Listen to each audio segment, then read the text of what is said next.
आइए शुरू करते हैं न्यूज पथ पर सफर और सबसे पहले आपको दिखाते हैं ऐसी तस्वीरें जिनका जिक्र सरेराह है। ये तस्वीरें सुर्खियों में भी है और सोशल मीडिया पर भी है। इनसे आपका बाखबर होना बेहद जरूरी है क्योंकि चौराहे पर इन्हीं की चर्चा है और चर्चा उत्तरकाशी में बर्फबारी में झूमते नाचते ग्रामीणों की भी है। देखिए। उत्तराखंड का उत्तरकाशी इन दिनों बर्फ की सफेद चादर में लिपटा नजर आ रहा है। लंबे इंतजार के बाद हुई बर्फबारी से स्थानीय लोगों के चेहरे खुशी से खिल उठे। बर्फबारी से हुई खुशी से माहौल उत्सवी हो गया। कई स्थानों पर ग्रामीण बर्फबारी के बीच झूमते नाचते नजर आ रहे हैं और बर्फोत्सव मनाते देखे गए।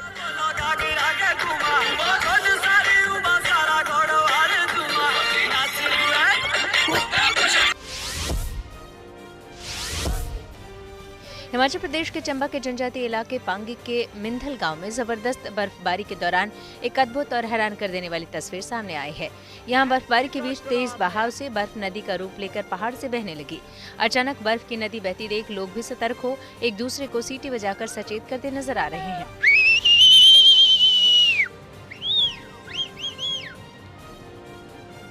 बताया जा रहा है कि काफी लंबे समय बाद पांगी घाटी में रिकॉर्ड बर्फबारी हुई है। हर तरफ बर्फ की मोटी चादर बिछी हुई है। यूपी के पीलीभीत में काइट फेस्टिवल का भव्य आयोजन किया गया। ये काइट फेस्टिवल मनोरंजन के लिए तो था ही, जागरूकता संदेश भी लिए हुए था।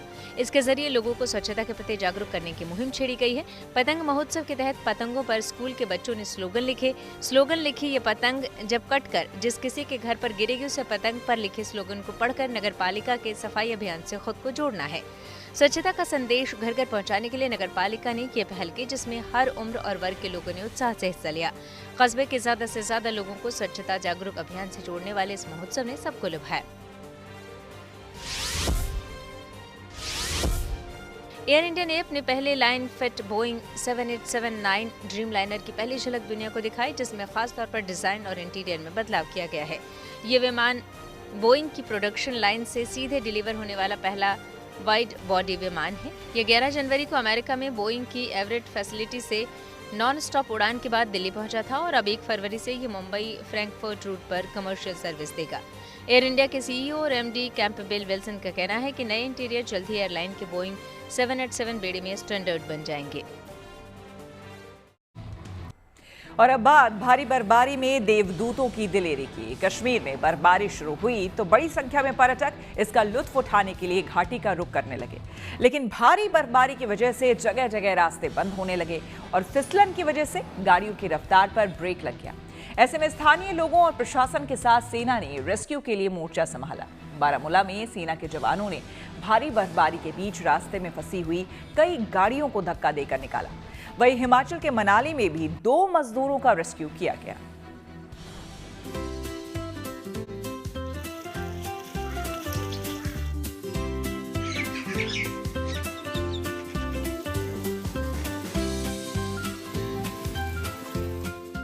बर्फ की चादर से ढकी हुई कश्मीर की ये वादियां देखने में बेहद खूबसूरत लग रही हैं।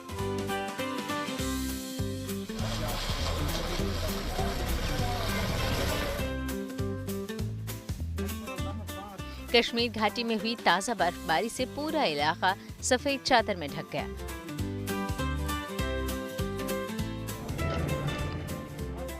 भारी बर्फबारी से सोनमर्ग, गुलमर्ग और पहलगाम जैसे मशहूर पर्यटन स्थल खूबसूरत नज़ारों में बदल गए हैं और इसी खूबसूरती को देखने के लिए बड़ी संख्या में सैलानी कश्मीर का रुख कर रहे हैं।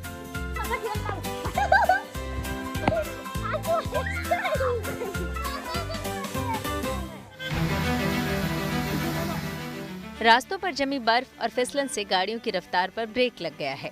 नौबत यह है कि जगह जगह रास्ते में फंसी गाड़ियों को धक्का देकर निकाला जा रहा है। बीच रास्ते में फंसी इन गाड़ियों को निकालने के लिए सेना के जवानों ने मोर्चा संभाला और धक्का देकर उन्हें बाहर निकाला गया।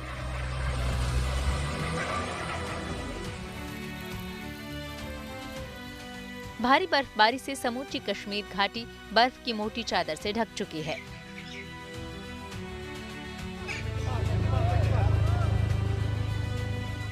रास्तों पर कई फीट तक बर्फ जमा है, जिसे हटाने के लिए बीआरओ समेत दूसरी सरकारी एजेंसियां दिन रात जुटी हुई हैं, ताकि लोगों को आने जाने में परेशानी न हो।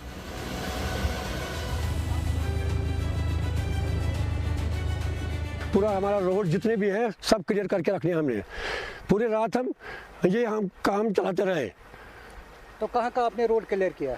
तहसील केलर के जितने भी रोड आते हैं शुपियान या पुलवामा, सभी रोड हमने क्लियर करके रखे हैं। तो कितने बजे क्या रात को सोए हैं? बिल्कुल नहीं सर, पूरी रात हम रोडों पर दौड़ते रहे और क्लियर करते रहे। अपने रोड जितने भी हमारे रोड हैं क्लियर करते रहे। वहीं सोनमर्ग में बर्फीला पहाड़ दरकने की दिल दहलाने वाली तस्वीरें सामने आई हैं। हिमस्खलन की ये तस्वीरें रिजॉर्ट में लगे सीसीटीवी में कैद हुई।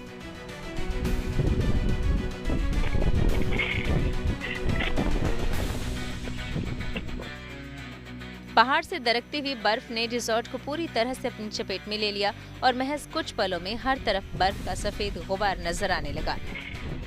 हिमस्खलन की ये तस्वीरें रात 10:12 पर सीसीटीवी में कैद हुई। पिछले एक हफ्ते से हो रही कश्मीर में जमकर बर्फबारी के बाद अब कश्मीर में बर्फीले तूफानों का खतरा है, खासतौर से उन पहाड़ी इलाकों में जहां पर बर्फीले तूफानों का खतरा हमेशा रहता है। बीती रात हमने देखा कि सोनमर्ग में एक बर्फीले तूफान ने कहर मचा दिया, लेकिन गनीमत ये रही कि इस बर्फीले तूफान में किसी की जान नहीं गई, लेकिन सड़क कई दिनों के लिए वहां पर बंद हो गई है। इस बीच प्रशासन भी सतर्क हो गया है और कश्मीर के 8 जिलों में लोगों को बर्फीले तूफानों से बचने के लिए आगाह किया गया है।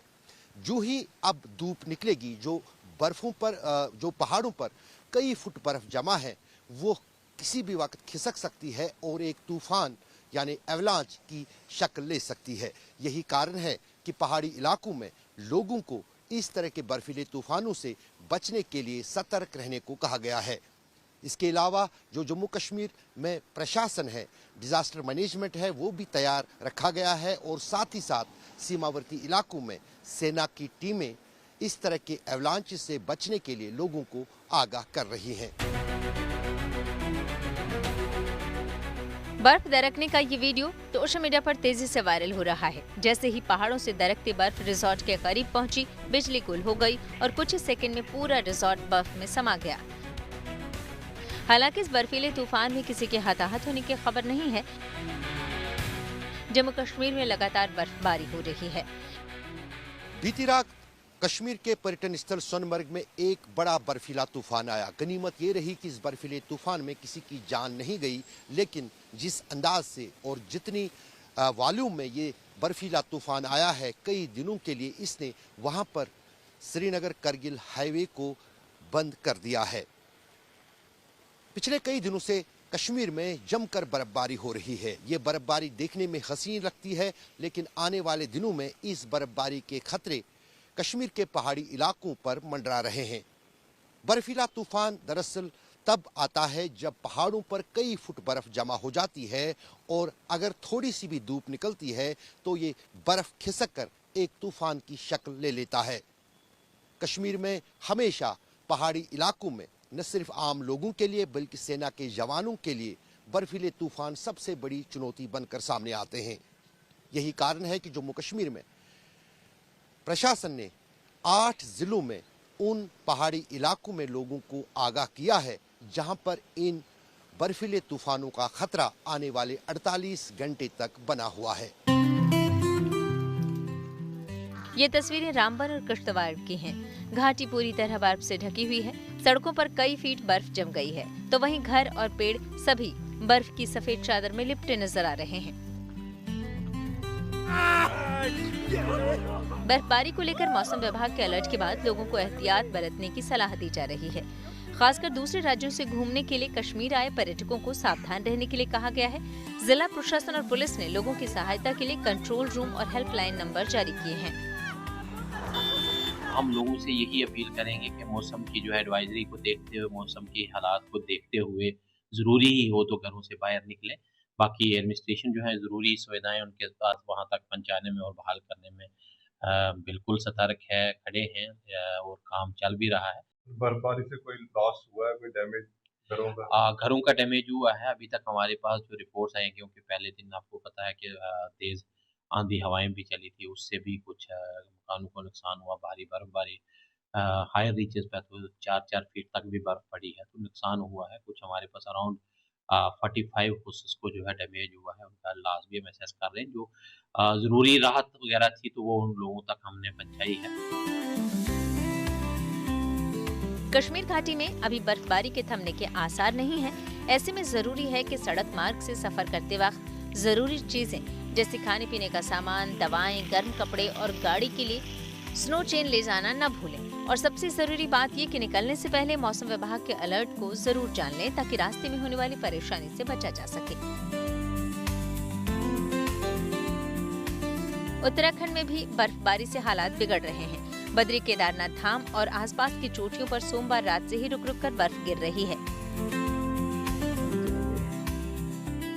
उत्तरकाशी में भी बंदरपूंछ और दूसरे पर्वतों की ऊंची चोटियों पर भारी बर्फबारी हुई है। उत्तराखंड में भी मौसम विभाग ने बर्फीले पहाड़ दरकने की चेतावनी जारी की है, जिसके बाद चमोली, उत्तरकाशी और रुद्रप्रयाग में प्रशासन अलर्ट मोड में है। ये फंस चुके हैं बर्फ में। ये तस्वीरें उत्तराखंड के चक्राता की ऊंचाई वाले इलाकों की हैं, जहां बर्फ मजा नहीं बल्कि सजा बन गई है। खतरनाक पहाड़ी इलाकों में बर्फ के बीच लोग फंसे हुए हैं। सेना के जवान बर्फ के बीच से लोगों को रेस्क्यू कर रहे हैं। थोड़े आइस हटाने दो, रुक जाओ थोड़ा। बर्फ की मोटी चादर में धंसी गाड़ियों को निकालने की कोशिश की जा रही है।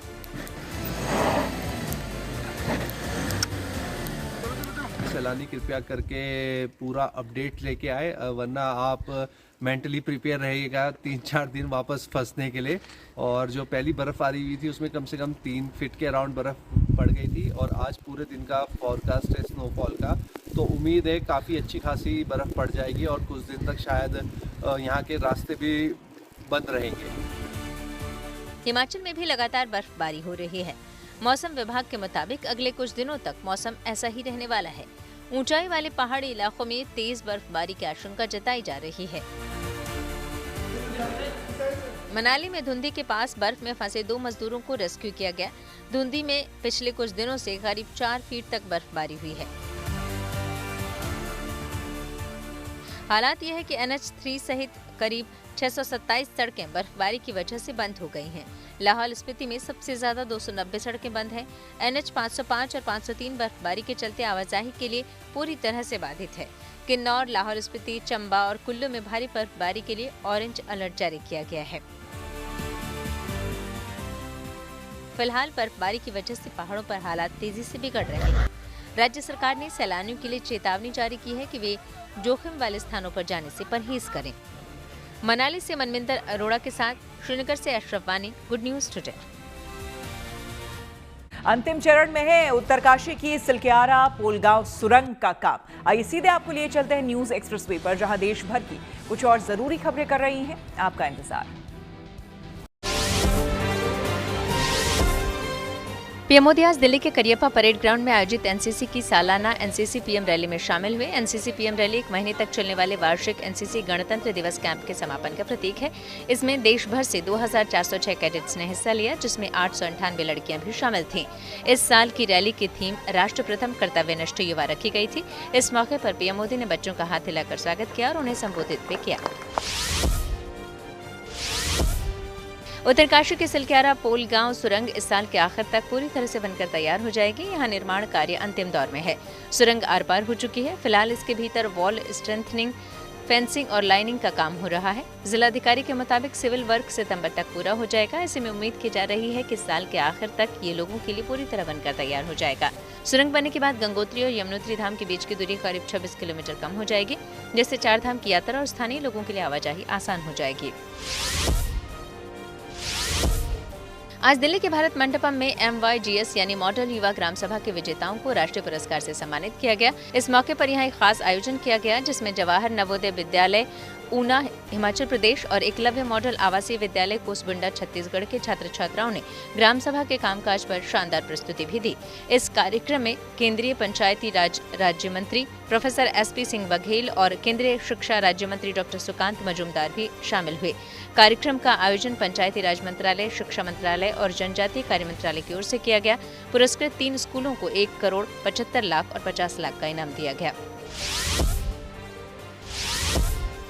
दिल्ली एनसीआर में 1 फरवरी को फिर बारिश दस्तक दे सकती है। मौसम विभाग के मुताबिक 31 जनवरी को एक वेस्टर्न डिस्टर्बेंस एक्टिव हो रहा है, जिसका असर 1 फरवरी को मैदानी इलाकों में देखने को मिलेगा और दिल्ली एनसीआर में हल्की बारिश हो सकती है। इससे पहले पंजाब, हरियाणा और यूपी के कुछ इलाकों में सुबह तापमान में गिरावट आ सकती है। शीतलहर का भी अनुमान जताया गया है। और अब बात धोती कुर्ता पहने क्रिकेट खेलने वाले बटुकों की। जी हाँ, क्रिकेट भले ही अंग्रेजों का खेल रहा हो, लेकिन बाबा विश्वनाथ की नगरी काशी में इसका एक अनोखा स्वरूप देखने को मिला। यहाँ पर एक ऐसे मैच का आयोजन हुआ जिसमें शिखाधारी वेद पाठी छात्र पारंपरिक वेशभूषा यानी कि धोती कुर्ता में क्रिकेट खेलते नजर आए। संस्कृत और वेद की शिक्षा लेने वाले वेद पाठी छात्रों ने मैच में चौके छक्के लगाकर दर्शकों का दिल जीत लिया और इस दौरान कमेंट्री भी संस्कृत में की गई। देखिए।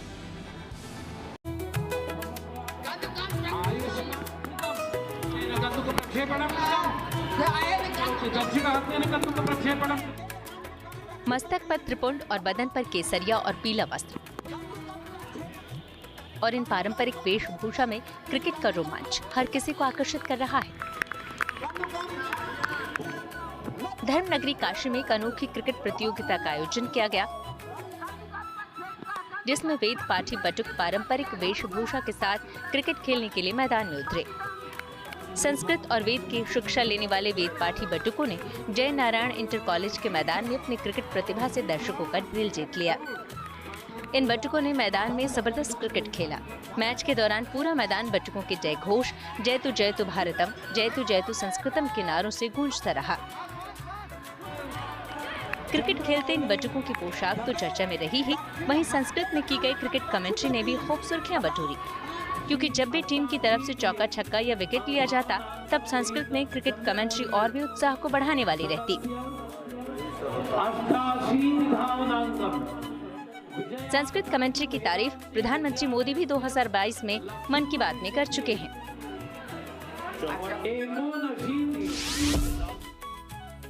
क्रिकेट का खेल भले ही जेंटलमैन खेल कहा जाता हो या फिर इसे अंग्रेजों का खेल कहा जाता हो, लेकिन धर्म और आध्यात्म की नगरी काशी में इसे खेलने का अपना ही अनूठा तरीका है, जहां पर शिखाधारी बटुक पूरे पारंपरिक वेशभूषा में क्रिकेट का खेल खेलते हुए नजर आ रहे हैं। और वर्ष में एक दिन इसका आयोजन इसीलिए किया जाता है ताकि वेद पाठी जो छात्र हैं वे अपने आप को साबित करते हैं कि वे किसी भी मामले में किसी से कम नहीं हैं। और भले ही क्रिकेट का खेल पैंट शर्ट या लोअर टी शर्ट में खेला जाता हो, लेकिन ये दिखाना चाहते हैं कि धोती कुर्ता में भी बखूबी इस खेल को खेला जा सकता है और अपनी एक अलग से जो इमेज है उसको बनाया जा सकता है कि कहीं से जो वेद पाठी छात्र हैं वे कम नहीं हैं बाकी छात्रों से। और ख़ास बात यह है कि इसकी कमेंट्री पूरी संस्कृत में होती है इस क्रिकेट खेल की, और साथ ही साथ जो बाकी जो दर्शक हैं, बाकी छात्र हैं, वे भी पारंपरिक वेशभूषा में नजर आते हैं। मैदान पर पारंपरिक वेशभूषा में क्रिकेट खेल रहे इन छात्रों का हौसला बढ़ाने के लिए बड़ी संख्या में छात्र मौजूद रहे। वे भी अपनी टीम का हौसला बढ़ाने के लिए पारंपरिक वेश धोती कुर्ता में ही आए थे। देख सकते हैं कि पूरी तरह से इस क्रिकेट संस्कृत क्रिकेट खेल की कमेंट्री संस्कृत में ही की जा रही है। कहीं न कहीं संस्कृत को बढ़ावा देने के लिए, धर्म अध्यात्म को बढ़ावा देने के लिए, और वे भी एक विदेशी खेल के साथ। हमारे साथ इसके आयोजक हैं। जी, क्या मकसद है इस खेल का? इसको करने के पीछे क्या इस मंशा थी और अब ये इसकी एक अपनी अनूठी पहचान हो गई है? आप लोगों को याद होगा एक लगान फिल्म आई थी जो अंग्रेजों के विरुद्ध कलाकारों ने क्रिकेट की एक कल्पना की। उनके पास कोई साधन नहीं थे, उसके बावजूद भी उन्होंने ये खेला और अपनी टीम को विजय हासिल कराई। वह पिक्चर देखने के बाद मेरे मन में एक उत्साह हुआ। मैं उस समय प्राचार्य पद पर था। मैंने अपने सहयोगियों से चर्चा की, क्या हमारे बच्चे भी इस प्रकार का कार्य कर सकते हैं। बच्चों को मैंने तैयार किया। थोड़ा प्रारंभ में थोड़ी असुविधा हुई, बच्चों को खेलने में धोती कुर्ता पहनकर थोड़ी सी असुविधा हुई, लेकिन उनका उत्साहवर्धन मैं करता रहा।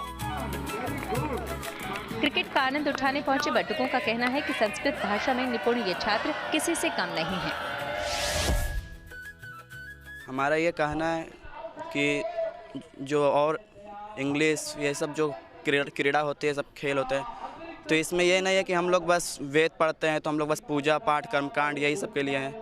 हम लोग को मौका में तो हम लोग और अच्छे स्तर पर जा सकते हैं। हम लोग संस्कृत के अभ्यास से हम लोग बहुत कुछ कर सकते हैं, क्योंकि बहुत क्रीड़ा अब इंग्लिशों में निकल चुके हैं, मगर पहले के क्रीड़ा जो भगवान शंकर जो थे वही क्रीड़ा के रचयिता वही हैं, खेल के रचयिता वो शंकर ही हैं। इन्हीं के द्वारा हर जगह में क्रीड़ा ये खेल जो अभी तो बस खाली मूल जैसे उन्हीं का पूरा निकाला हुआ, अभी बस प्रचार हुआ अलग अलग क्रीड़ाओं का बस। छात्रों का ये भी कहना है कि अब इस खेल का विस्तार होना चाहिए और कम से कम 3 दिन का खेल होना चाहिए।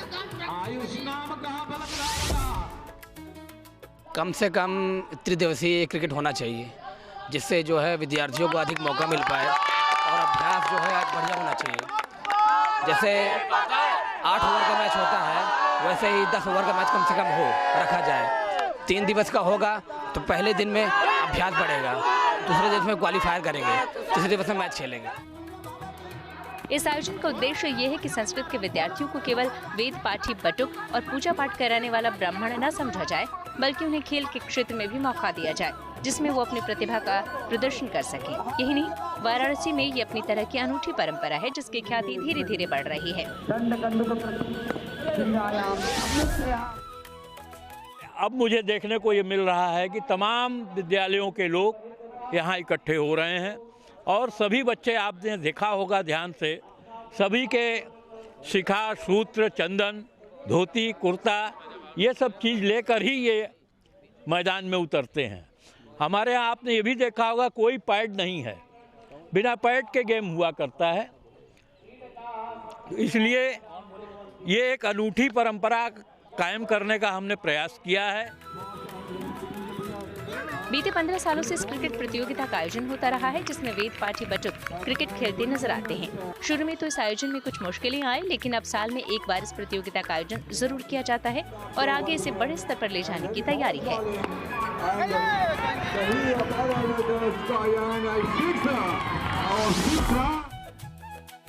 हमारे ये बच्चे जो गांव देहात से आते हैं, इनको समाज की मुख्य धारा से जोड़ने के लिए मैंने यह प्रयास प्रारंभ किया था।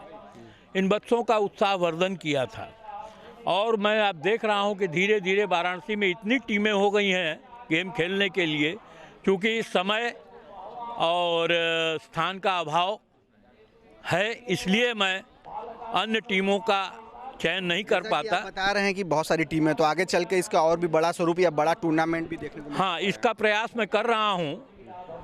स्टेडियम, वाराणसी का स्टेडियम बहुत आधुनिक तौर पर बनाया जा रहा है। एक बार मैंने वहाँ मैच कराया भी था और अगर भारत सरकार या उत्तर प्रदेश सरकार की ओर से या सांस्कृतिक विभाग की ओर से मुझे कुछ सहायता प्राप्त हुई तो मैं अगले वर्ष प्रयास करूँगा कि 2 या 3 दिन के ये मैच हों, जिससे सभी विद्यार्थियों को मौका मिल सके। क्रिकेट का ये वैदिक अवतार हर साल नई ऊंचाइयों को छू रहा है। ऐसे आयोजन से दर्शकों को न केवल क्रिकेट का रोमांच मिलेगा, बल्कि संस्कृत भाषा से जुड़ने, उसे समझने और उसका विस्तार करने का भी अवसर मिलेगा। वाराणसी से रोशन जायसवाल के साथ bureau report, good news today. News पथ पर आगे है धन बाजार, जहां शेयर बाजार से लेकर कारोबार तक की सभी अहम खबरें होती हैं, जिसका सीधा रिश्ता आपकी आमदनी, आपकी जेब से होता है। तो तेज रफ्तार खबरों के बीच ये जरूरी खबरें छूट ना जाए, इसलिए सीधे आपको लिए चलते हैं धन बाजार। बुधवार को शेयर बाजार में तेजी देखने को मिली। सेंसेक्स 487 अंक उछलकर 82,345 पर बंद हुआ। वहीं निफ्टी भी 167 अंकों पर चढ़ा, ये बढ़कर 25,343 पर पहुंच गया। सोने चांदी की कीमतों में लगातार तीसरे दिन उछाल रही। दिल्ली सराफा बाजार में बुधवार को सोना 5,000 रुपए महंगा हुआ। इसके साथ ही दिल्ली में 10 ग्राम सोने की कीमत बढ़कर 1,71,000 रुपए हो गई। वहीं चांदी ने भी 15,000 रुपए की बड़ी छलांग लगाई। अब 1 किलो चांदी की कीमत बढ़कर 3,85,000 रुपए के नए रिकॉर्ड स्तर पर पहुंच गई। बुधवार को डॉलर के मुकाबले रुपया फिसल गया, इसमें 11 पैसे की गिरावट आई। इस तरह $1 के मुकाबले रुपए की कीमत 91 रुपए 79 पैसे हो गई। आर्थिक मोर्चे पर अच्छी खबर आई। दिसंबर 2025 में भारत का IIP ग्रोथ रेट बढ़कर 7.8% हो गई, जो पिछले 26 महीनों में सबसे ज्यादा है। इससे पहले नवंबर 2025 में IIP की ग्रोथ 7.2% रही थी। मॉडर्न जमाने में भजन क्लबिंग सिर्फ एक ट्रेंड नहीं है, बल्कि जेन ज़ी की नई स्पिरिचुअल पहचान बनता जा रहा है, जो कि खास करके जेन ज़ी और युवा पीढ़ी के बीच बेहद पॉपुलर हो रहा है। आपको बता दें कि इसमें लोग इलेक्ट्रॉनिक म्यूजिक के बजाय क्लब जैसी जगह पर भजन और कीर्तन की धुन पर नाचते हैं। यह अनुभव न सिर्फ मनोरंजन देता है, बल्कि मानसिक और आध्यात्मिक फायदे भी देता है। इस नए ट्रेंड में युवा अब EDM बीट्स के बजाय भजनों की लय पर नाच रहे हैं और मेडिटेशन कर रहे हैं। यहाँ भक्ति और म्यूजिक का ऐसा संगम है जहाँ युवा न सिर्फ एंजॉय कर रहे हैं, बल्कि खुद से और ईश्वर से जुड़ते नजर आ रहे हैं। जेन ज़ी को पारंपरिक धार्मिक तरीके सख्त और कभी-कभी बोरिंग लगते हैं, लेकिन भजन क्लबिंग के जरिए जब इन चीज़ों को लाइटिंग, डीजे मिक्स और वाइब्रेंट माहौल के साथ मिलाया जाता है तो उन्हें कुछ बिल्कुल नया अनुभव होता है। दिलचस्प बात यह है कि इस बदलते ट्रेंड पर प्रधानमंत्री मोदी ने भी मन की बात में तारीफ की थी और युवाओं के स्पिरिचुअलिटी की ओर बढ़ते कदमों की सराहना की थी। जेन ज़ी आधुनिकता को तो अपनाती ही है, लेकिन अपनी जड़ों से भी जुड़े रहना चाहती है। भजन क्लबिंग का ट्रेंड इन दोनों का एक दिलचस्प मेल है। इस मुद्दे पर हमने दिल्ली में भजन क्लबिंग और इससे जुड़े लोगों से बात की और उनकी राय जानी। हरे कृष्णा कृष्णा कृष्णा हरे हरे, हरे रामा राम राम हरे हरे। हरे कृष्णा कृष्णा कृष्णा हरे हरे, हरे राम राम राम हरे हरे। मेरी सांस में तेरा, मेरी सांस में तेरा है नाम मुरली वाले, मुझे चरणों से लगा ले मेरे श्याम मुरली वाले, मुझे चरणों से लगा ले मेरे श्याम मुरली वाले। बोलिए मुरली वाले की जय। माधवास रॉक बैंड है, इनको आपने इंडियाज गॉट टैलेंट में भी देखा होगा, लेकिन ये टैलेंट तो इनका 20 साल पुराना है। लेकिन आजकल की जो जनरेशन है वो अभी इसी ट्रेंड में उन्होंने अपनी दिलचस्प दिखाना जो है वो शुरू करा है और भागीदारी कुछ इस तरीके से कि अब हर कोई जो है वो क्लबिंग जहाँ पर पार्टी होती है, बहुत तेज नाच गाना होता है, हाथों में नशे के क्लासेस भी होते हैं, लेकिन यहाँ पे होता है नशा सिर्फ भक्ति का, भाव का और एकदम मर्यादा में रहकर। तो आप देख सकते हैं कि आपको सभी जो है ज़मीन पर बैठे नजर आएंगे। हाँ, बड़े लोगों को छोड़ सकते हैं हम, उनके लिए थोड़ा एक्सेप्शनल है, लेकिन आप देख सकते हैं कि किस तरीके से बिना शूज़ के ये लोग बैठे हैं। किसी तरीके के हाथ में आपको ग्लासेस जो है वो नज़र नहीं आने वाले, सिर्फ और सिर्फ एक भाव है और वो भाव इनके चेहरे पे भी नज़र आ रहा है। लेकिन हम सीधा अपने आर्टिस्ट लोगों के पास जाएंगे।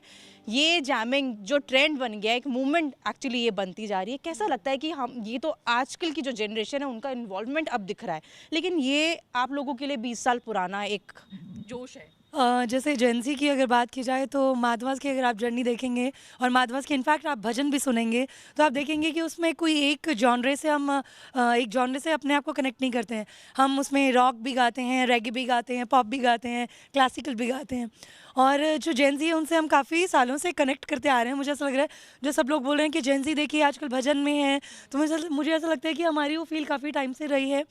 और मुझे ये भी लग रहा है कि जो ये है ना, जो ये सेक्ट है, जो जेन ज़ी वाला क्राउड है, वो काफ़ी इंटेलिजेंट है, क्योंकि शास्त्रार्थ में भी कहा गया है कि जो ये जान चाहता है कि जितना मर्जी भटक लो लेकिन असली आनंद जो है भगवान के नाम में ही है, तो वो ये जान गए हैं। तो जानकर मुझे बहुत खुशी होती है, इनको देखकर मुझे बहुत ही ज़्यादा मज़ा आ रहा है। मुझे लगता है ये जो सनातन की जर्नी शुरू हुई है, जिसमें हमारे माननीय प्रधानमंत्री भी बोल चुके हैं कि किस तरह से लोग इसमें आनंद उठा रहे हैं, खासकर जेन ज़ी यानी यूथ।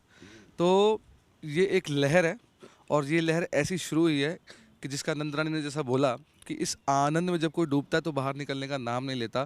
तो तैयार हो जाइए इस लहर के लिए, ये लहर बहुत आगे तक जाने वाली है। आई गेस जो ये भजन क्लबिंग नया स्टार्ट हुआ है, हम क्लब वहाँ पे जाते रहते हैं कॉन्सर्ट्स वगैरह में, but when I first visited bhajan clubbing in Indira Gandhi stadium, I felt there was something different in the air and हमें लगा था हम थक जाएंगे etcetera, but we had a lot of fun. So this new kind of trend which is going on, I think so this should सबको अच्छा लगता है, बहुत अच्छा। Yeah, everybody is here, and I think everybody is enjoying the event and the songs and the bhajan clubbing like this. So I think this trend should go on, and people are liking it a lot. So this is very nice. अपने friends को किस तरीके से promote करते हो ये चीज़ कि यार वो क्लबिंग छोड़ो और ये क्लबिंग का हिस्सा बनो? सब ऑलरेडी बन चुके हैं।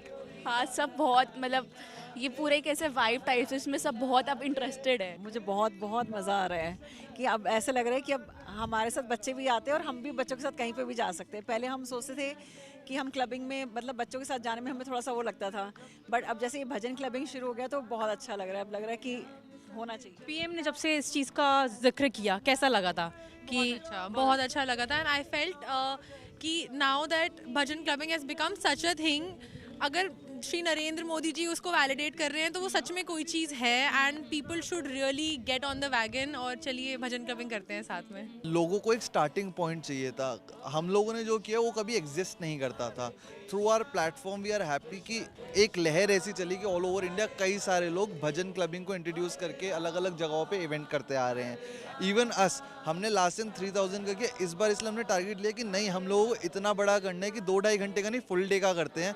तो हमारा नेक्स्ट इवेंट जो 1 मार्च को आ रहा है होली का राउंड, वो 12 से लेकर 10 बजे तक, मतलब इट्स लाइक हम इतना बड़ा इवेंट करने की अब प्लान कर रहे हैं ताकि ज़्यादा से ज़्यादा लोग जुड़ पाएँ और उनको समय का रिस्ट्रिक्शन ना हो। बड़ा अच्छा लगता है। पहले बच्चे रात को 10-11 बजे पार्टियों में जा रहे होते थे तो लगता था कि पता नहीं रात में कहीं किसी से झगड़ा ना कर ले, कुछ ना कर ले, पर ये भक्ति में जा रहे हैं तो भजनों में जा रहे हैं तो ऐसा लगता है कि वहाँ सेफ है, सब कुछ सेफ है। और नए स्टाइल का मतलब एक तरीके से आप कह सकते हैं जागरण है। होता तो पहले भी था पर बच्चे नहीं जुड़ते थे क्योंकि वो स्लो म्यूज़िक होता था।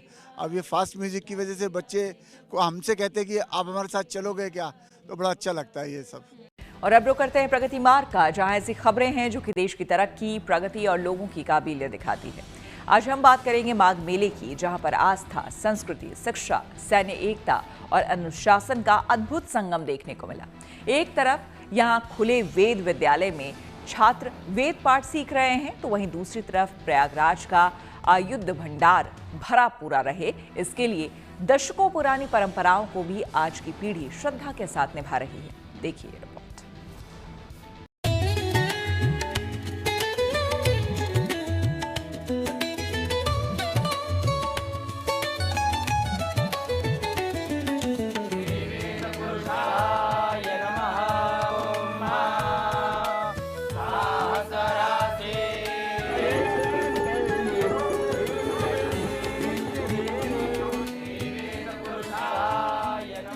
प्रयागराज में संगम की रेती पर लगे माघ मेले की ये 2 तस्वीरें आस्था, संस्कृति, शिक्षा और भक्ति में पिरोई हुई हैं।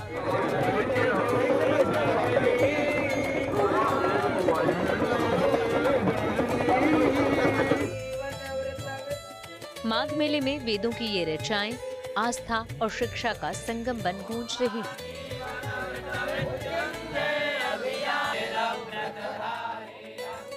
यहाँ वेद विद्यालय खोला गया है, जहाँ गूंजते वेद मंत्र बता देते हैं कि यहाँ पढ़ने वाले न सिर्फ सनातन संस्कृति को करीब से जान रहे हैं, बल्कि यज्ञ, हवन, मंत्र, पूजा पाठ की जीवंत कक्षा में वेद ज्ञान हासिल कर रहे हैं।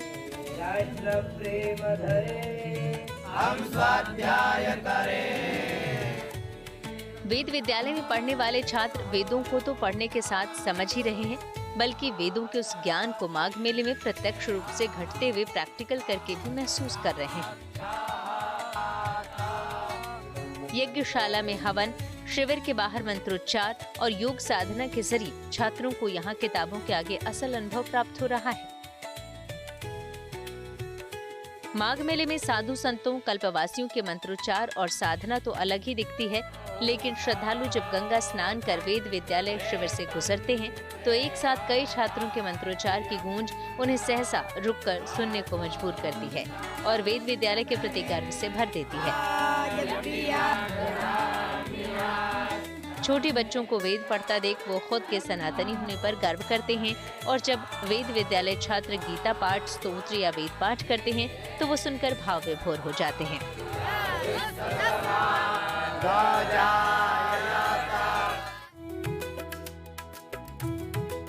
माघ मेले में जहां साधु संत तरह तरह के अनुष्ठान कर रहे हैं, वहीं यहां पर सेना की ओर से भी 6 दशकों से गंगा पूजन की परंपरा चली आ रही है। परंपरा कायम रखते हुए माघ मेले में सेना की ओर से गंगा पूजा की गई और गंगा मां को ध्वज निशान अर्पित किया गया। सेना के अधिकारियों के मुताबिक ये परंपरा 1960 के दशक से चली आ रही है। इस पूजा के जरिए ये कामना की जाती है कि प्रयागराज का आयुध भंडार हमेशा सुरक्षित रहे। ये बहुत सालों से चली आ रही एक ट्रेडिशन का पार्ट है, जिसके तहत एक यात्रा निकलती है माघ के समय में ओडी फोर्ट से लेके गंगा नदी पे, और गंगा जी पे आके गंगा जी की पूजा की जाती है। इस समय हम गंगा जी पे आते हैं और जब पानी का वेग बहुत ज़्यादा होता है तो गंगा जी ओडी फोर्ट के पास लेटे हुए हनुमान जी तक आती हैं। ये सालों साल से चली आई एक ट्रेडिशन है, जिसको हम लोग पूरे तन मन के साथ में, सारे डिफेंस सिविलियंस का जो भाग्य है उसके साथ में इसको हम सजन करा। इस पूजा पाठ का शुभारंभ सेना की सभी यूनिटों के ध्वज पूजन एवं शंखनाद के साथ हुआ। भव्य निशान यात्रा संगमनोज के लिए रवाना हुई, जिसमें सेना के अलग अलग यूनिट के अधिकारी और कर्मचारी अपने अपने ध्वजों के साथ शामिल हुए। यात्रा के संगमनोज पहुंचने पर वैदिक रीति रिवाजों से यज्ञ, हवन और गंगा पूजन किया गया। ये तस्वीरें तस्दीक करती हैं कि साधु संतों और कल्पवासियों की साधना, तप, जप के साथ माघ मेला संस्कृति संरक्षण का प्रतीक है। ये ऐतिहासिक विरासत सैन्य असैनिक एकता, अनुशासन के साथ आस्था और शिक्षा का अभूतपूर्व संगम है, जिसे नई पीढ़ी भी उसी श्रद्धा के साथ व्यवहार में ला रही है। प्रयागराज से पंकज श्रीवास्तव और आनंद राज के साथ bureau report, good news today. World cup से पहले सूर्य कुमार यादव ने आईसीसी T20 रैंकिंग में जबरदस्त छलांग लगाते हुए 7वें स्थान पर जगह बना ली है। खेल जगत से जुड़ी ऐसी इंटरेस्टिंग खबरों को जानने के लिए आइए सीधे चले खेल चक्कर। आज भारत बनाम न्यूजीलैंड चौथा T20 मैच खेला जा रहा है। भारतीय टीम ने विशाखापट्टनम में टॉस जीतकर न्यूजीलैंड को बल्लेबाजी का न्योता दिया। भारतीय गेंदबाजों में कुलदीप यादव और अर्शदीप ने 2-2 विकेट झटके, तो वहीं बुमराह और रवि बिश्नोई को 1-1 विकेट मिला। न्यूजीलैंड ने 7 विकेट पर 215 रन बनाकर भारत के सामने 216 रनों का लक्ष्य रखा है। इस मैच में भारत ने प्लेइंग 11 में एक बदलाव किया है। ईशान किशन की जगह अर्शदीप सिंह खेल रहे हैं। ईशान चोटिल होने के कारण बाहर हुए। न्यूजीलैंड ने भी एक बदलाव करते हुए काइल जेमिसन के स्थान पर जकारी फाल्केस को शामिल किया। सूर्य कुमार यादव की अगुवाई वाली भारतीय टीम ने 5 मैचों की सीरीज में 3-0 की अजय बढ़त बना रखी है। लंबे इंतजार के बाद फॉर्म में लौटे स्टार बल्लेबाज सूर्य कुमार यादव ने आईसीसी रैंकिंग में भी धमाल मचा दिया है। T20 वर्ल्ड कप से पहले न्यूजीलैंड के खिलाफ खेली जा रही घरेलू सीरीज में भारतीय कप्तान पूरी लय में दिखे हैं। इस सीरीज की 3 पारियों में 2 बार नाबाद रहे हैं। इस फॉर्म का उन्हें आईसीसी T20 रैंकिंग में फायदा हुआ है और अब वो 5 पायदान की छलांग लगाकर टॉप 10 में 7वें स्थान पर लौट आए हैं। टॉप 10 बल्लेबाजों में 3 भारतीय खिलाड़ी हैं। अभिषेक शर्मा बल्लेबाजों की रैंकिंग में नंबर 1 पर बने हुए हैं, जबकि तिलक वर्मा तीसरे स्थान पर हैं। बिहार के नालंदा के परवलपुर में इन दिनों महंत द्वारकानाथ क्रिकेट टूर्नामेंट चल रहा है। 4 जनवरी से यहाँ के बड़ी मश मैदान में शुरू हुए इस टूर्नामेंट में 25 टीमों ने हिस्सा लिया है, जिसमें JBKNS परवलपुर की टीम चर्चा में है, क्योंकि 10 लड़कों की इस टीम की कप्तानी कर रही है 16 साल की एक लड़की, जिसका नाम सलोनी कुमारी है। सलोनी की कप्तानी में उनकी टीम ने अब तक 3 लीग मैच जीते हैं और टॉप पर है। सलोनी के कोच ने उन्हें डाक बंगला मैदान में लड़कों के साथ खेलते देखा। जब पता चला कि जिला क्रिकेट एसोसिएशन में कोई महिला टीम ही नहीं है, तब उसे पटना भेजा गया और अब सलोनी बिहार अंडर 19 महिला टीम की भी सदस्य हैं। अभिषेक शर्मा और स्मृति मंधाना के फैन सलोनी का सपना टीम इंडिया की जर्सी पहनना है। इसी के साथ न्यूज़ पथ में मेरे यानी कि श्वेता झा के साथ फिलहाल इतना ही। देश दुनिया की तमाम पॉजिटिव खबरों के लिए आप देखते रहिए गुड न्यूज टुडे।